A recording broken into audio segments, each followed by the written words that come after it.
Hey, what's up, everybody? Video 44 coming at you with another video. All right, so the score was 124-107, and the Minnesota Timberwolves won the first game of the preseason against our very own Lakers. And I didn't have any qualms with how this game panned out. I didn't really care about a win or a loss here at all.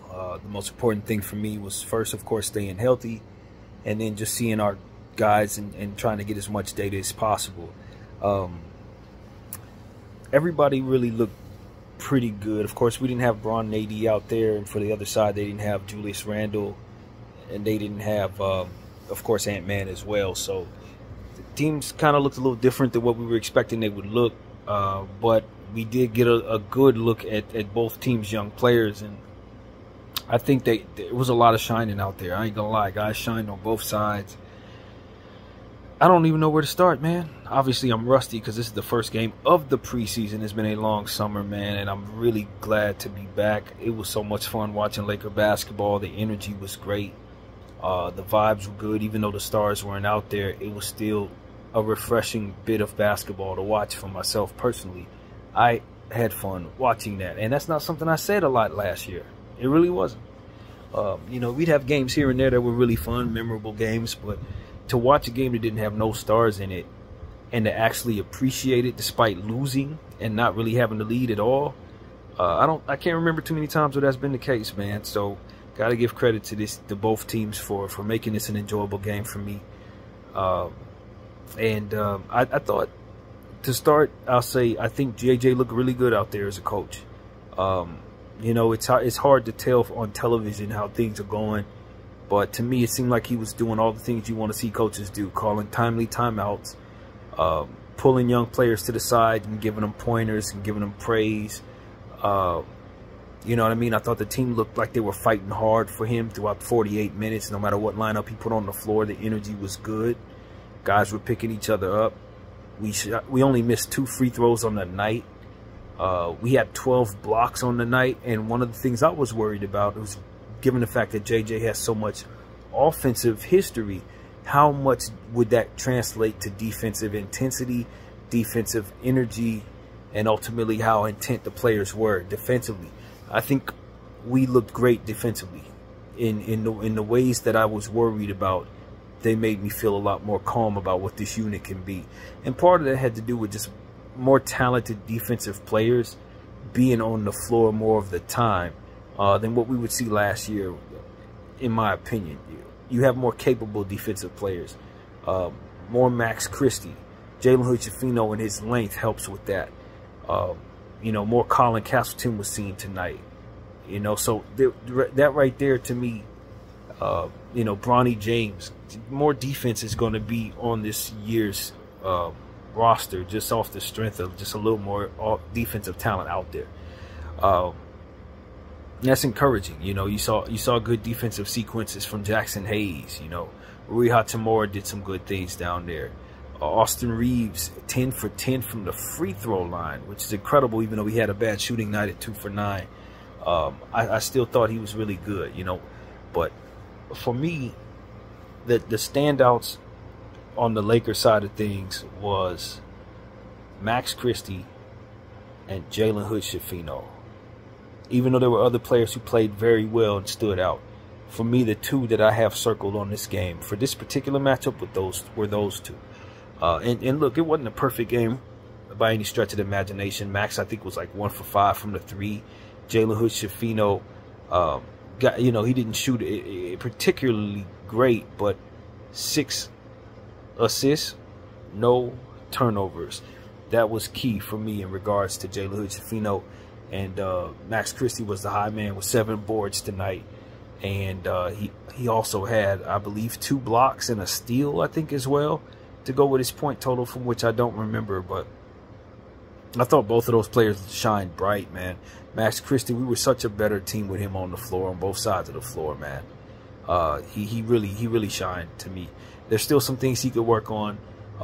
You know, his first step, getting past players as he's driving. You know, he's not as creative with the ball in his hands when in situations where you would normally see players at his position kind of do a little move or two and try to get past a guy. He's not quite there with that particular aspect of his game, but You saw his athleticism, his balance on both sides of the floor. And of course, the rebounding, the defense, the athleticism, the shooting. I mean, it's all there, man. It's all there. I at one point in the third quarter, he was doing so well that I just said, man, could we hire Darvin Ham so we could fire him again? That's how I felt. Like, you can't tell me you didn't use this kid last year. As good as he looked in this damn preseason game, you couldn't put him on the floor at all? I mean, it was just, he looked that good to me tonight. He definitely gets the game ball, if we were to have won. You know, I don't give game balls to losing teams, but I thought he was the shine out there for me. He was the one that really controlled the basketball game from where I was sitting. And Jalen Hood-Schifino with the 6 assists, no turnovers, 3 mid-range jumpers that he hit with a lot of confidence. The 3-ball wasn't there, but I love what I saw him do. You know, making plays for others. His passes were just crisp. Even when he was falling on the ground, he was making assists happen. No turnovers. He had some good defensive sequences, as I talked about in my halftime video, which is, I think, is going to be a good one to watch, because I talked a lot about what I would have otherwise brought into this video, as I often do with halftime videos. But, you know, I thought there was a play where he was going up for a block, and even though they called a foul on him, he got a lot of ball on a Rob Dillingham layup. So I just thought Jalen Hood-Schifino made some people feel great about him tonight. For maybe the first time as a Laker, you feel really good about him. And I can't wait to see the next game on Sunday at 6:30 against the Phoenix Suns, so we can get more of the same. Now, I don't know who all will play and who won't, because of course it's the preseason, so you may very well see Coach sit some other guys that played a lot tonight and play guys that didn't play much in the last one. But I'm hopeful that we'll continue to see more of Max Christie and Jalen Hood-Schifino throughout the course of the summer league. And if they keep playing like this, they will be regular rotation players, no question about it. So I'm super excited about those two. Bronny James had 3 blocks on the night. He didn't score his first bucket until garbage time, but I thought that he looked really good. There was a hockey assist situation where he ended up with the ball in his hands, got it to Colin Castle. I think it was Jalen Hood-Schifino, I believe it was. And then Jalen Hood-Schifino got it to our center named Kelly, of whom I'm not familiar with. But that was a great hockey assist situation. Once again, another Jalen Hood-Schifino fantastic dime. You know, plays like that stand out for me. I think everybody looked great, man. Jackson Hayes did some of the things that I thought he would do. Blocked some shots, got in a pick and roll, drove at the rim. I really thought he stood out in the first half. Rui Hachimura, I thought he was pretty good defensively. I saw some good things there. Offensively, he was kind of quiet in my opinion, but ultimately, you know, it was one of those things where he didn't get too many minutes because, of course, you don't play your starters too much in the first preseason game. You kind of lend yourself to go with the guys who ultimately are trying to prove themselves. And that was really what I saw there with him. So, you know, there's a lot to be said about the Minnesota side of things because they have a young core of players that I just never thought was possible. When they made that Rudy Gobert trade and gave away so much of their talent to get Rudy, I thought the biggest obstacle for the Minnesota Timberwolves would be to kind of find young players that could go forward into the future to carry their franchise. Well, I'm telling you right now, they knocked that out of the park. I got to give the Minnesota front office and GM situation all the credit in the world because the young players that they got on this team, the future is blinding for the young bench squad that they got. Terrence Shannon, Rob Dillingham, Josh Minott, Luka Garza, who else is on that thing? Leonard Miller. That is a tandem of young players that I think is going to be spectacular for this team, man. I really do. I think the world of all of them dudes. I think they're all really, really good. Josh Minott was absolutely spectacular tonight. 9 out of 11 from the field. Some fantastic blocks as well. He looked like a damn all-star to me out there. And I know he's been on their bench for a couple years now, so just like our guy Max Christie, he should be kind of ready to start showing what he can do. But if this is any indication of who he's going to be, he's going to be a problem all by himself. So give Minott all the credit in the world. He looked like he's developing fantastically well. Rob Dillingham is exactly what I thought he was going to be. He's exactly what I thought he was going to be, man. One of the better young, small guys in basketball. And he's probably going to make some all-star teams before he retires. This dude is spectacular, man. And we only saw a glimpse of it, but tonight he shot threes. He's an elite type shooter. Did kind of find himself dribbling in there with the trees a little bit, and as I said, you know, learned his lesson. But he was just spectacular. He was doing all types of stuff that you would expect fantastic young players to do. 19 years old with only like 6'1" frame or something like that. He's gonna be very, very, very special, man. Very special. I don't know if he'll translate to being able to defend anybody, but I don't think it's going to matter.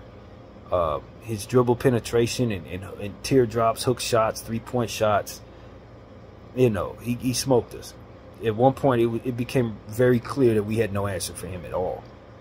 At all. And so be ready for Rob Dillingham. If he's healthy all season long, I expect for him to be in the mix for Rookie of the Year. It's gonna be several guys in the mix for Rookie of the Year this year. He gonna be one of them. Just pencil that in. And Terrence Shannon, his road dog is gonna be there too. 14 points tonight for Terrence Shannon. Not surprising. He's an explosive player who runs hard. And for me, I think it's a treat that he landed with the Minnesota Timberwolves, coupled with the idea of the Knicks making the trade that sent Julius and Dante to Minnesota. Because in my mind, in my mock draft, I put Terrence Shannon on the Knicks, thinking about how good he would look next to players like Julius Randle, who run hard and play with a whole lot of velocity. So the fact that I get to actually see that tandem and it had nothing to do with the Knicks is really cool personally, because I was always thinking about Terrence Shannon and Julius Randle being on the same team. They are going to be a problem. And you talk about Leonard Miller. He's also one of those players that plays hard, rebounds the ball, physical guy. Minnesota, I'm telling y'all, Minnesota is still a contender. They're still a contender. I don't know if they'll be there at the end. I don't think they got better losing Karl Anthony Towns. But if all these pieces start to do what it is that ultimately they're capable of doing, all these dudes start to really come around at once, they have one of the best benches in basketball. That's what's going to be different about Minnesota this year. You talk about Dante DiVincenzo and these guys, Dillingham coming off the bench, Terrence Shannon, Miller, Manat. This is a very, very good bench. And that's what I'm starting to understand about Minnesota. I don't know if they're the deepest team in the league. I ain't done my homework on that yet. But I'm telling you, they got a tandem. They got a tandem of 5 players, including DiVincenzo, that I absolutely know can give you starting production. I'm certain of it. If Leonard Miller continues to develop the way that he is, Terrence Shannon, Manat, you know, these guys coming off the bench. Obviously, you talk about what's his name? Naz Reid, if he's still going to be a bench player. If he doesn't come off the bench, it's Julius Randle. I'm not certain Minnesota's not going to have the best bench in basketball if everybody stays healthy this year. I'm not certain. I can't definitively tell you they're not the deepest team in basketball this year. So that's what I gained from tonight, looking at how talented that bench is and just understanding how much faith I have in so many players they got on that bench. I got faith in a lot of them dudes. And so that's what I took from tonight's game as well. They just outclassed us based on their talent. They got a lot of it, man. And it ain't aimed, and that's not including Anthony Edwards, McDaniels, Gobert, Conley. You know, I'm not even talking Nickeil Alexander-Walker. I ain't even talking about them dudes. I'm talking about the other ones that are further back behind the bench. So if Minnesota has the best season they've ever had this year, I don't think we should be as surprised as maybe most people are about to be. Because Karl Anthony Towns leaving the team is one thing, but if they're going to find so much production in other areas that maybe they didn't have last year, look out. Because Adam Dillingham and Shannon alone is a problem. But if Manat's going to be like this from here on out, and then Garza is in fantastic shape. He looks like he's really refined his body in the offseason. I'm telling you, man, it ain't going to have nothing to do with no Karl Anthony Towns or nothing like that being gone. they're just going to be a better team off the strength of everybody else just getting so much better and the talent coming in on that draft. So I'm excited about Minnesota. I think they're going to be a contender, and I think they're going to be just fine, to say the least, without Karl Towns, now that I see what's coming down the pipeline with them. So I don't think the Lakers have any reason to hold their head down, even regardless of what the heck is going on, because it's a preseason game. Win or lose, you don't care about that. But I don't think you hang your head down when you lose to the Timberwolves in 2024, 2025. Not if this team is healthy. They're a contender, man, and they're better than the Lakers right now. It just is what it is. So that's what I want to say. They shined, man. They got a bunch of dudes on that team that shined. I think they had like 5 players with double figures or something like that. Dante DiVincenzo started the game, couldn't miss. He looks fantastic for the Minnesota Timberwolves tonight. It's hard to beat anybody when they're shooting as well as Minnesota did, particularly in that first half. We did get a chance to cut it to 2. I thought we fought back extremely hard. I loved the effort that we gave, but I just felt that JJ went to a lineup that probably shouldn't have been going to when you're at a pivotal point in a game where you almost get ready to win it, or rather come back from a big deficit. You cut it to 2. I think the lineup that he went to probably was not the lineup he should have been asking for at that moment if you're trying to win the game. I think he understood that as well. I think he was just going with what the plan was, because winning and losing is not important.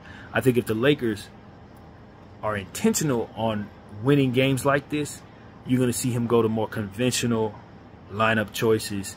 And we'll find out what that actually is defined as we continue to get the data from the games that are ahead. But you know, I just didn't think that we were really trying to win, to be honest with you. I thought we were trying to try certain things, and I thought we saw a lot, and we're very good, very happy with the data we got there.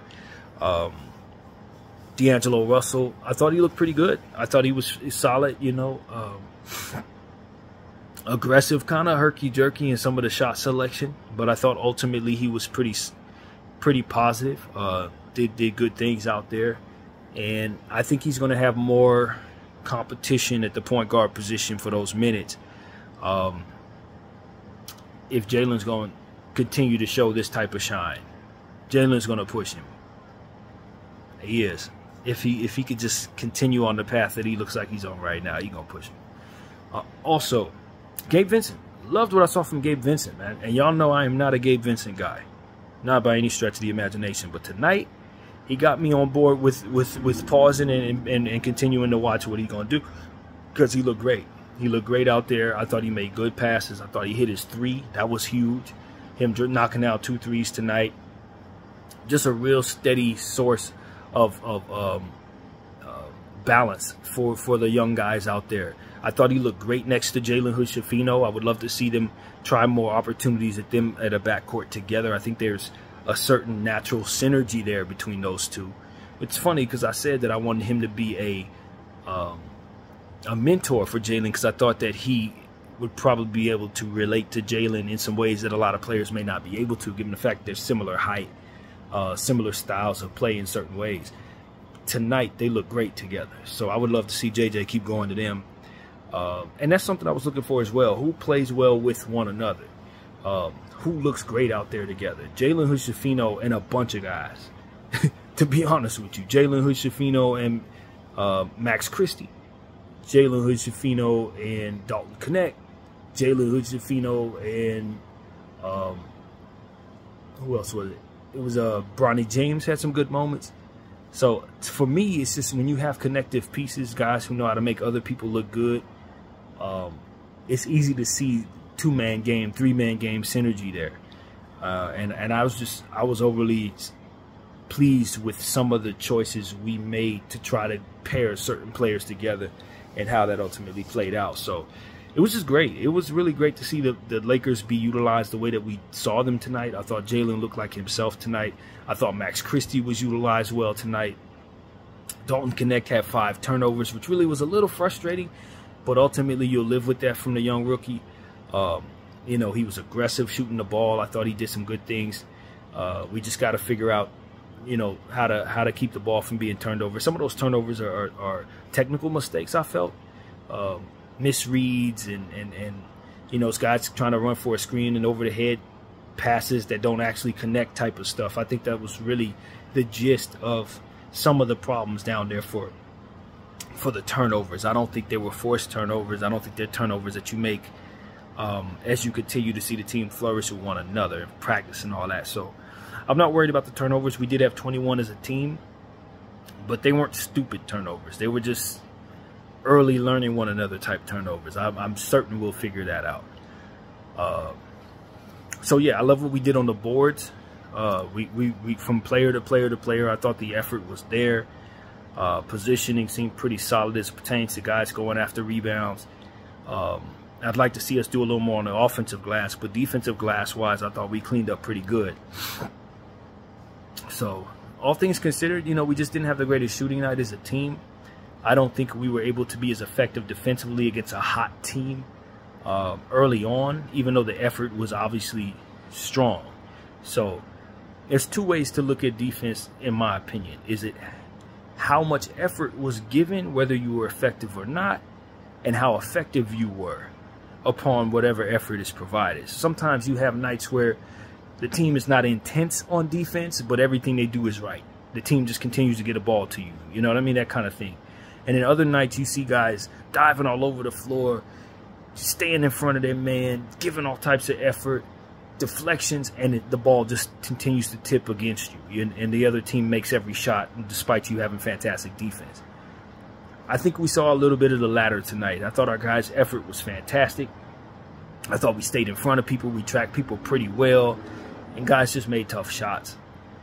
You know, guys were really hot in that kind of from behind the arc. So, you know what I mean? You got players like Dillingham barely missing, Manat barely missing, DiVincenzo barely missing, and you found yourself only down by 2 in the third quarter. The fight was there.